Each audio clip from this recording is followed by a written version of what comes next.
pelukmu, memanjakanmu. Tidurlah kau di pelukku, di pelukku, di pelukku.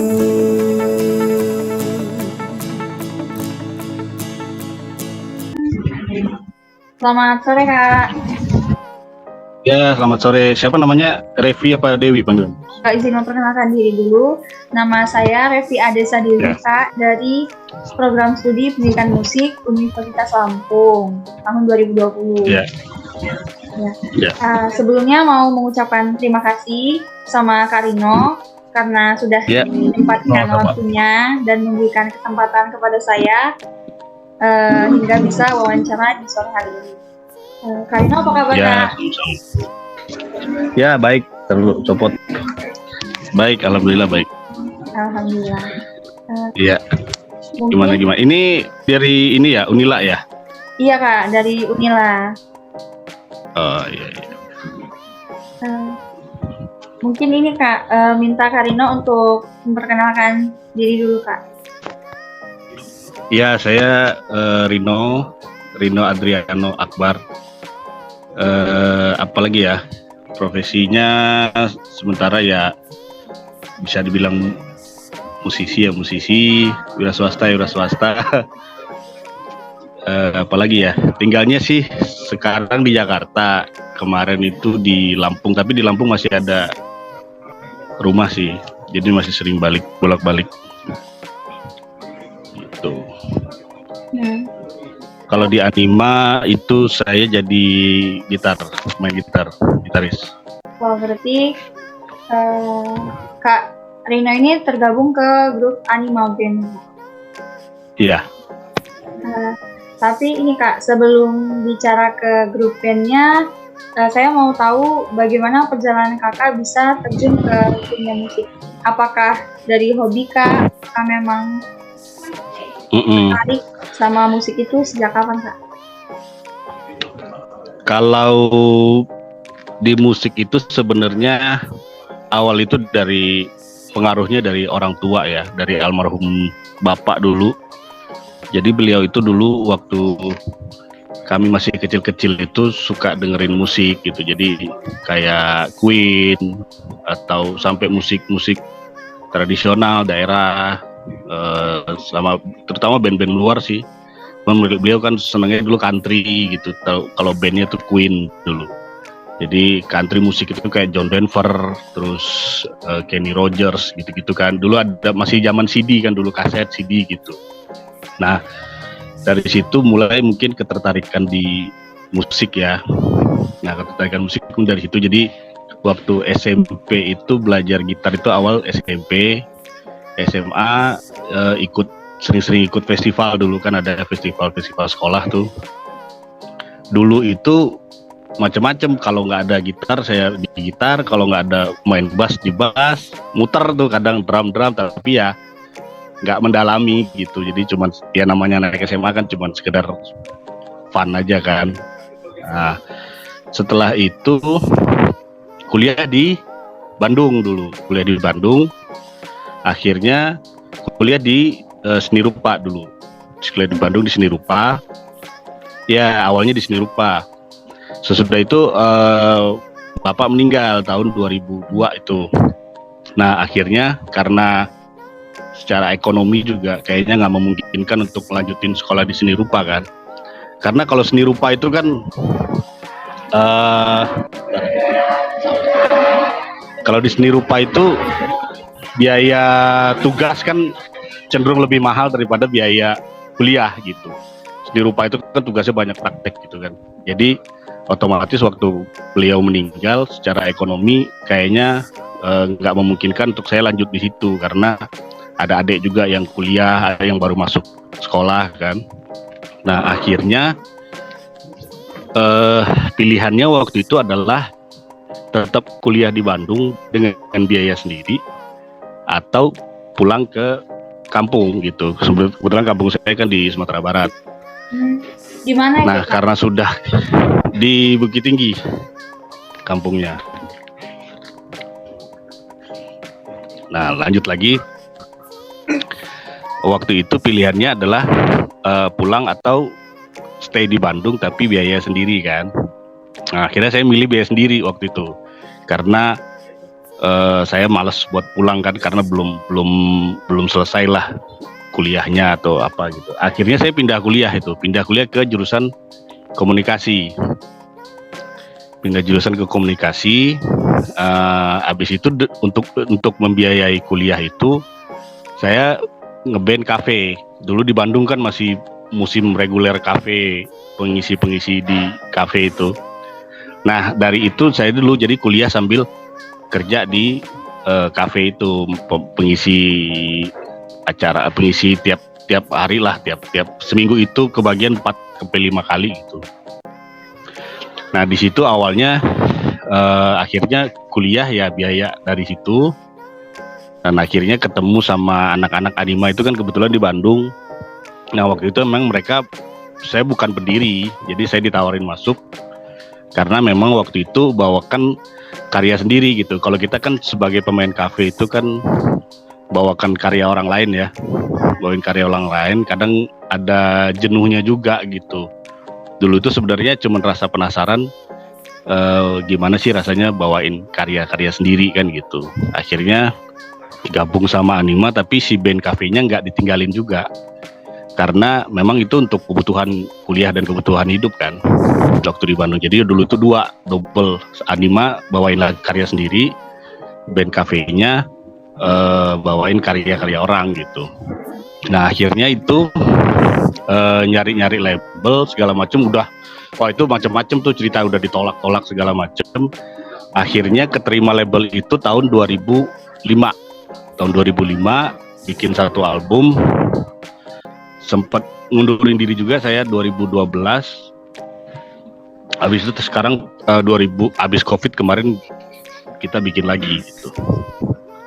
Nah, itulah singkatnya gitu ya. Oh iya.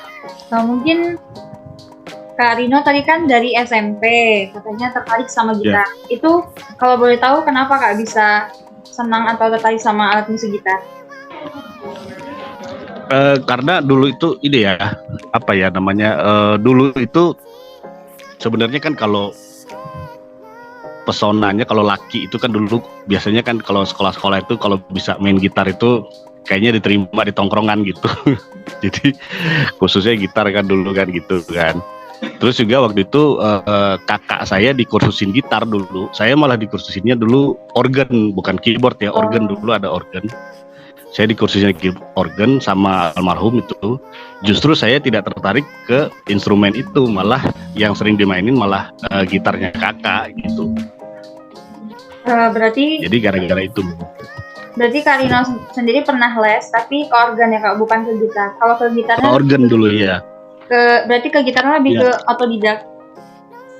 Otodidak sebenarnya. Gitar tuh otodidak banget, gitar itu. Terus sebenarnya organ malah nggak terlalu, bukan permintaan kita juga sih. Untuk kursus itu bukan permintaan dari anak-anaknya, beliau nggak, cuman mungkin inisiatif aja biar ada kegiatan gitu mungkin ya. Itu awalnya dulu tuh SD itu. Kak Rino ini kan tergabung ke grup Anima Band. Kalau arti dari nama Anima Band itu apa sih Kak? Kalau boleh tahu. Anima kenapa itu dinamakan Anima Band? Ya, Anima itu sebenarnya dulu itu ada temen kuliah di psikologi ya. Kuliah di psikologi, jadi kita ngobrol dulu, kita bikin band yuk, bla bla bla gitu ceritanya. Ya dikasih lah. Jadi di psikologi itu ada Anima. Anima itu sebenarnya secara psikologi itu sifat keperempuanan dalam tubuh laki-laki gitu. Ada bahasa psikologinya. Jadi misalnya sifat feminim di laki-laki gitu, semua laki-laki ada. Jadi kayak misalkan penuh kasih sayang atau apa gitu, misalkan ya segala sesuatu yang feminim itu ada. Di perempuan pun ada sifat laki-laki dalam perempuan, namanya kalau nggak salah namanya animus gitu. Kalau nggak salah ya namanya animus. Nah yang di laki-laki namanya anima. Nah itu kita pakai. Nah akhirnya kita plesetin karena kalau ngejelasin kepanjangan, akhirnya kita plesetin jadi anak seni berlima gitu. Dulu kita berlima. Ya udah deh cocok gitu. Jadi pakai itu aja dulu. Oh, jadi kalau untuk personilnya itu ada berapa orang? Dulu awal berlima ketika recording dan akhirnya keterima di Sony Music. Itu kita nambah personil di keyboard jadi 6. Awalnya 5 sih. Kalau sekarang malah bertiga sekarang. Oh, sekarang Sekarang malah bertiga yang terakhir. Sekarang bertiga yang terakhir. Tinggal bertiga. Oh. Gitu. Tapi kalau sekarang sih sebenarnya perbedaannya sama dulu ya. Kalau sekarang sih sebenarnya ya mungkin nggak tahu ya karena faktor umur dan faktor ini juga ya. Jadi sekarang itu perbedaannya kalau kita tuh sebenarnya cuma untuk lebih besarnya sebenarnya cuma untuk menjaga nama aja gitu. Jadi nggak menjadi keharusan kita harus bikin ini kayak dulu kan enggak sih. Jadi kita bertiga ini cuma menjaga legasinya aja, menjaga nama itu biar tetap ada gitu. Jadi perbedaannya kita dulu nggak ngotot kayak dulu lah gitu. 3 orang itu siapa aja Kak? Ada siapa aja? Vokalisnya Lucky sama gitarnya satu lagi Engkan. Jadi gitar 2, vokal 1. Kalau genre musiknya sendiri Kak, grup Anima Band ini lebih ke genre apa? Sebenarnya genrenya pop sih, pop. Jadi popnya kan macam-macam sih, bisa pop alternatif, ada pop rock juga. Jadi di Anima itu memang awalnya kita nggak mau bikin ini harus musiknya harus seperti ini enggak gitu. Jadi memang kesepakatan secara grup itu memang kita apa yang kita punya, apa yang kita seneng masing-masing personil kita ya coba kita satuin gitu. Kalau kayak dulu kan pemain bassnya memang suka musik tradisional Sunda kan. Jadi ya udah dimasukin aja unsur ritme bassnya gitu ya. Kalau saya mungkin lebih ke arah rock, arah distortion gitu, mungkin ya coba dimasukin gitu. Ada yang drummernya sukanya cenderung ke Melayu ya, jadi coba kita gabungin aja gitu. Kalau dari karya lagunya sendiri sudah ada berapa Kak? Yang dikeluarkan? Kalau karya yang rilis itu jumlahnya nggak tahu pasti sih ya. Cuman kalau album itu udah di Sony Music itu 2 album. Sebelum Sony Music kan ada satu label kecil dulu, itu 1 album. Di Sony Music 3 album. 2 album, 1 kompilasi kalau nggak salah. Jadi 3 album, 1 album itu ya kurang lebih 10 lagu lah. Jadi mungkin sekitar 28 sampai 30 lagu lah yang udah rilis ya. Kalau yang baru ini baru 3 lagu sih. Dirilis baru 3 lagu.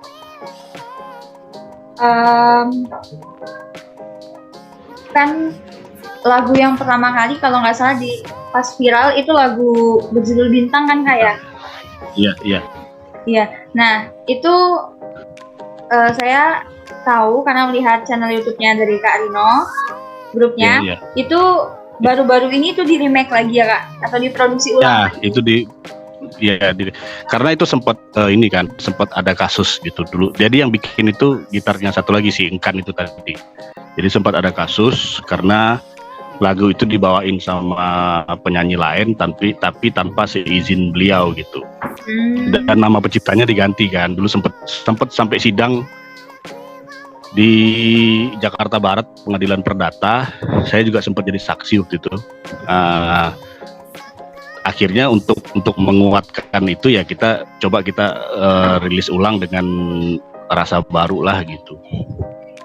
Karena memang itu kasusnya memang ya di Indonesia kan kayak gitu sih, memang pengakuan terhadap hak cipta itu kan memang kita agak kurang ya.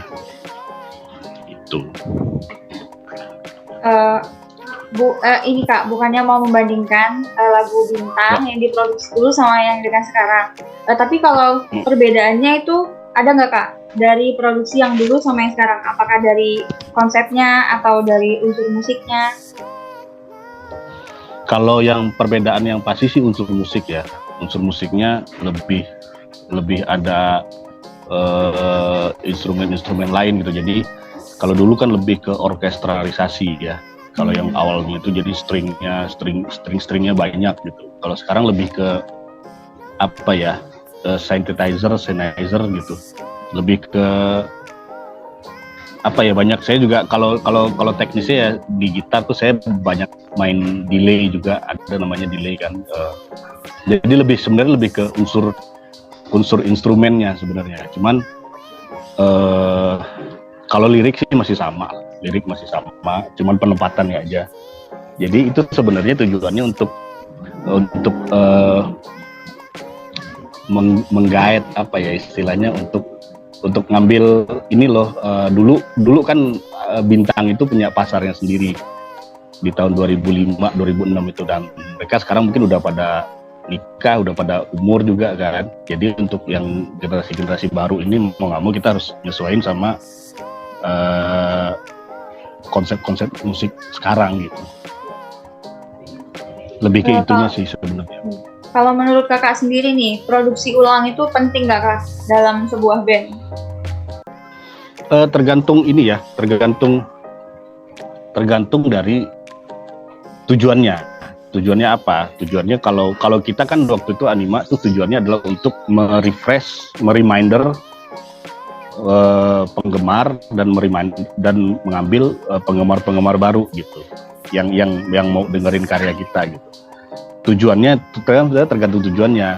Itu akan menjadi penting kalau kita akan mengangkat kembali identitas satu band itu, identitas nama kita. Kalau mau kita angkat lagi ya mungkin itu perlu, tapi itu menjadi tidak penting kalau cuma sekedar istilahnya apa ya, seolah-olah kita tidak ada karya lain. Nah makanya kita kan di samping satu lagu itu sebagai reminder dulu, karena kita udah vakum lama kan. Kita vakum itu 2015, 14, 15 lah, sampai 2002, sampai Covid selesai kan 2022. Artinya kan kita perlu untuk mereminder orang, mereminder telinga mereka gitu. Nah tapi kalau makanya ketika ada karya itu dirilis ulang, dibarengin sama karya-karya kita yang baru. Tapi kalau cuma sekedar untuk rilis ulang dan tidak ada maksud dan tujuan lain, sebenarnya nggak terlalu penting sih. Lebih bagus kita sebenarnya kan tujuannya, kalau musisi itu kan dilihatnya dari karya gitu. Apa yang bisa di karya kita sebagai seniman kan, oke, musisi, anak band, cuman karyanya mana gitu kan. Dan akhirnya kan muaranya ke situ sih. Berarti penting nggak penting itu tergantung tujuannya. Ya tergantung tujuannya. Grup Anima Band ini berarti tidak hanya remake ulang atau produksi ulang, tapi juga mengeluarkan single baru ya Pak? Iya, ada 2 atau single barunya. Mungkin di tahun ini juga bikin lagi 3 lagi. Ada sih kemarin udah ngerjain demo. Mungkin 3 lagi bakal keluar di tahun ini juga. Artinya kan kita, yang saya bilang tadi, kita nggak ngotot kayak dulu ya, harus menjadi band ini. Mungkin spirit dan semangatnya mungkin udah beda gitu. Tapi lebih ke sekedar kita pernah ngebangun nama ini bareng-bareng, dengan perjuangan, dengan air mata, dengan suka dukanya. Nah nama itu sebenarnya harus kita jaga. Sebenarnya lebih ke situ sih. Makanya juga mungkin tujuan ini juga menjadi tujuan yang sama band-band yang atau musisi-musisi yang dulu-dulu gitu, yang di angkatan saya atau di angkatan di bawah saya. Mungkin tujuannya sama. Jadi mereka cuma sekedar menjaga nama gitu. Karena jujur aja kalau untuk bersaing di penyanyi baru, kalau sekarang kan Indonesia banyak solo ya, solo baru dan bagus-bagus gitu. Kayaknya untuk panggung dan bersaing secara ngotot seperti dulu, energinya tuh kayaknya udah nggak ada gitu. Untuk musisi-musisi di zaman saya ya, energinya kayaknya sudah harus dialihkan ke tempat lain gitu. Jadi intinya sekedar ngejaga nama, legasinya aja sih sebenarnya. Gitu. Karena penting sih itu. Itu penting sih, menjaga itu penting ya, menjaga apa yang udah kita bangun sama-sama, menjaga apa yang udah kita rakit sama-sama gitu, pertanggungjawabannya gitu. Lebih ke sana sih sebenarnya. Kalau dalam hal inspirasi nih Kak, yang menjadi inspirasi bagi Kakak dalam berkarya itu apa Kak? Kalau inspirasi sih sebenarnya dari mana aja ya. Inspirasi itu kalau inspirasi itu sebenarnya setiap pencipta lagu, setiap musisi itu punya pemikirannya masing-masing ya. Biasanya di seni kan begitu. Baik seni musik, seni lukis, seni patung, seni apapun lah, pasti mereka punya imajinasi dan ilusi atau penggambaran masing-masing gitu. Ya, tapi kalau untuk saya sendiri sih sebenarnya ya inspirasi dari mana aja ya. Maksudnya juga lagu saya yang terakhir itu judulnya Drama, ada di YouTube itu Drama, itu saya yang bikin. Itu malah inspirasinya dari nonton film. Jadi itu ketika nonton film, oh ini bagus nih temanya jadi lagu gitu, dibikin gitu. Nah akhirnya itu, nah di situ diujinya seorang seniman kan di situ, dengan source yang sama, sumber yang sama, tapi hasilnya pasti beda-beda gitu. Ya inspirasi dari mana aja sih? Kalau saya sih nggak harus, kadang ada yang harus yang dialami gitu kan, harus dia ngalamin sendiri gitu. Tapi kalau saya sih nggak harus saya alami, maksudnya pengalaman orang lain pun bisa gitu. Pengalaman dari medsos pun atau apa yang terjadi di sekitar kita pun bisa sebenarnya jadi inspirasi. Kalau grup Anima Band ini sudah tampil di mana saja Kak? Kalau tampil sih alhamdulillah dari Sabang sampai Merauke udah waktu itu.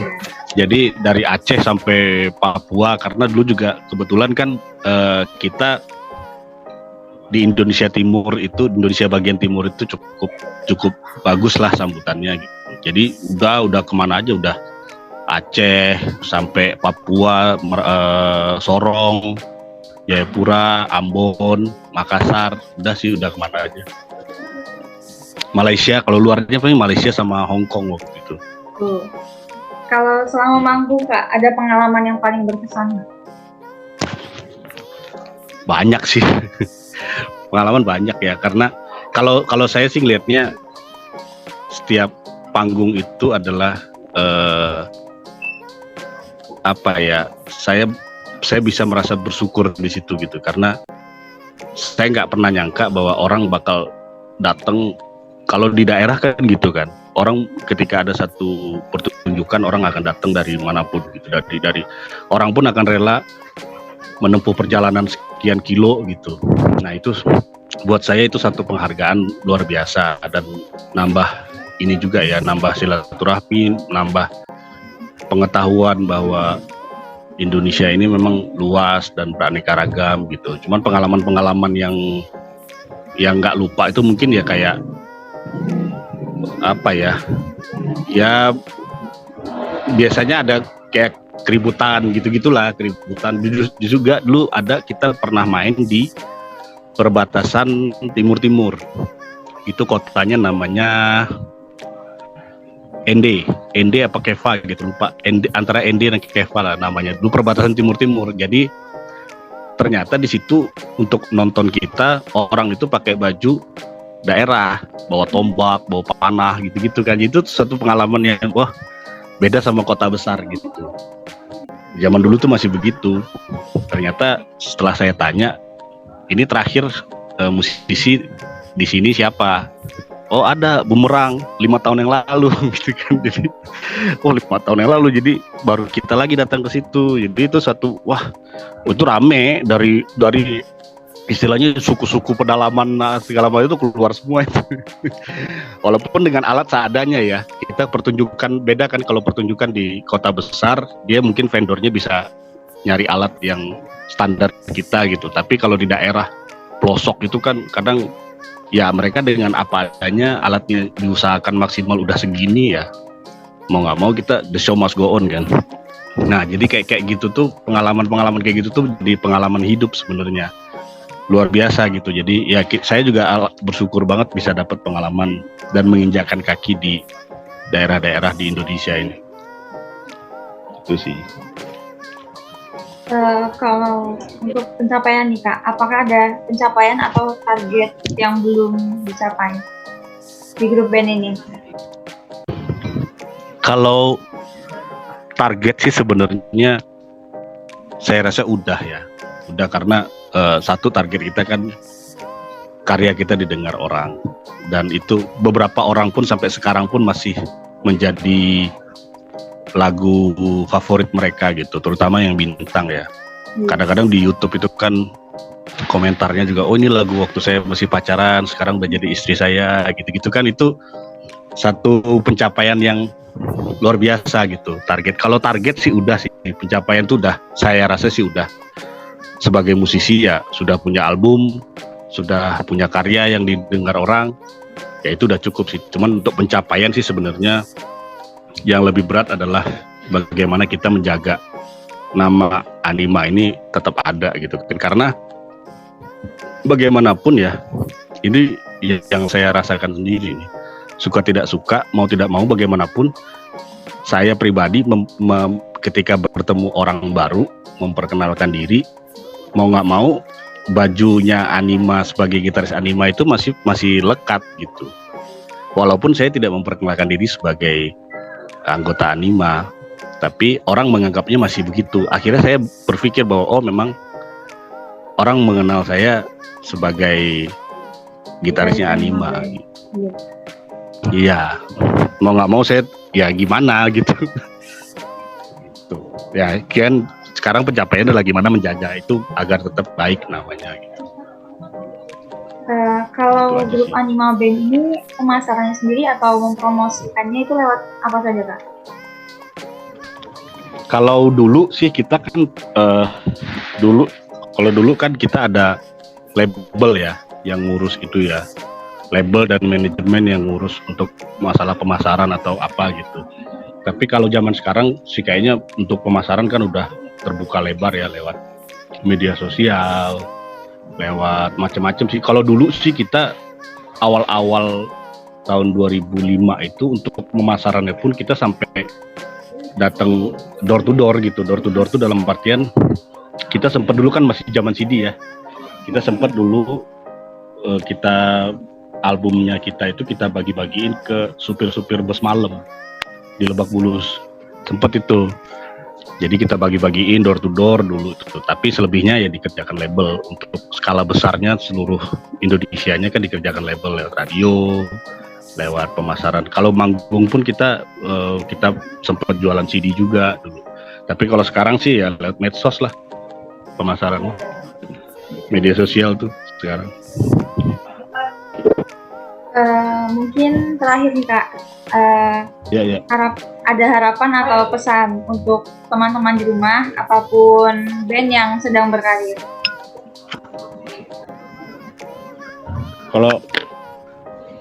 Kalau pesan ke siapa nih? Ke musisi yang baru atau anak muda secara keseluruhan? Untuk musisi yang sedang berkarya. Oh, untuk musisi yang baru sih sebenarnya saran saya itu tetap jaga originalitas gitu. Jadi apa ya? Ya memang sebenarnya nggak ada yang asli ya. Di kita tuh kan nggak ada yang asli gitu. Baik instrumen ataupun unsur musiknya kan tidak ada yang asli. Tapi kita harus punya otentik kita sendiri gitu. Apa sih yang membedakan kita dari grup band lain? Apa sih yang kenapa sih orang harus mendengarkan karya kita? Itu kan kita harus punya originalitas sendiri gitu. Jadi kalau saran saya ya itu tetap jaga keaslian si grupnya atau solo atau sendiri, tapi harus nyari apa ya yang beda saya dari yang lain. Tapi kalau untuk sebenarnya dan untuk pemasaran pun sebenarnya untuk sekarang peluang lebih terbuka lebar ya dibanding zaman saya dulu gitu.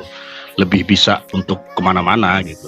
Tapi ya dampaknya otomatis saingan juga lebih banyak kan. Saingan lebih banyak gitu. Dan semuanya sekarang kan serba dimudahkan. Untuk rekaman juga mudah, gampang dengan modal komputer yang di bawah 5 juta aja sekarang udah bisa rekaman kan. Jadi dipermudah. Nah, tapi kendalanya ya otomatis saingan lebih banyak gitu. Karena itu yang jadi obrolan waktu saya bareng sama teman-teman musisi yang lain ya. Artinya sekarang label pun sekarang tidak menjadi impian untuk seseorang untuk jadi muara dia terakhir. Kalau dulu kan iya.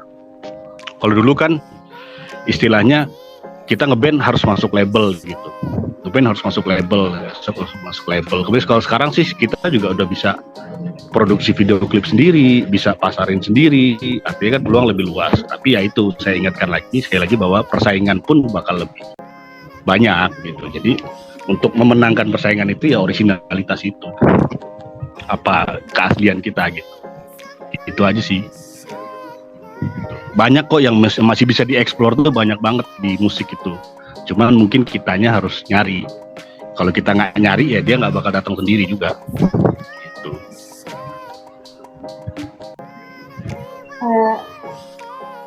Baik Kak, sebelum mengakhiri perbincangan di sore hari ini, boleh itu Kak untuk dokumentasi.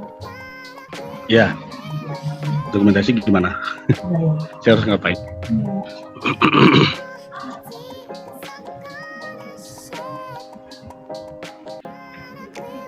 Oke Kak, mulai 1, 2.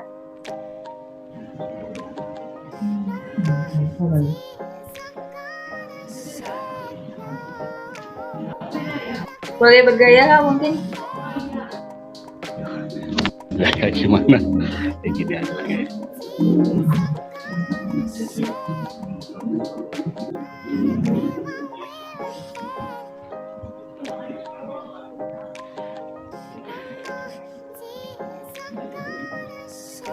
Oh iya Kak, mungkin ada quotes atau kata-kata dari Kakak nggak Kak? Quotes apa ya? Ya itulah, tetaplah berkarya, mencari originalitas dari karyamu karena seni itu adalah soal rasa. Ujungnya seni adalah soal rasa. Karena rasa itu yang tidak akan bisa ditiru oleh teknologi manapun. Mau artificial intelligence pun tidak akan bisa meniru yang dikasih oleh Tuhan, yaitu rasa. Itu aja sih.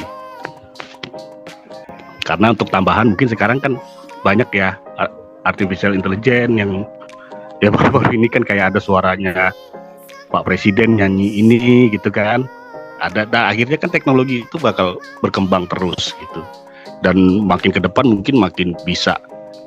Tapi yang tidak mereka akan punya, tidak yang teknologi tidak akan pernah punya itu adalah soal rasa. Dan seni itu adalah soal rasa. Itu tidak akan bisa ditiru oleh teknologi manapun karena itu anugerah Tuhan itu yang membedakan manusia dan yang lain kan gitu. Itu aja sih. Baik, mungkin terima kasih Pak Kak untuk kesempatannya di sore hari ini. Ya, sama-sama. Sama-sama. Ya, semoga nantinya bisa berjumpa di lain waktu dan ya, ini Kak karya-karya baru yang keren-keren selanjutnya. Ya.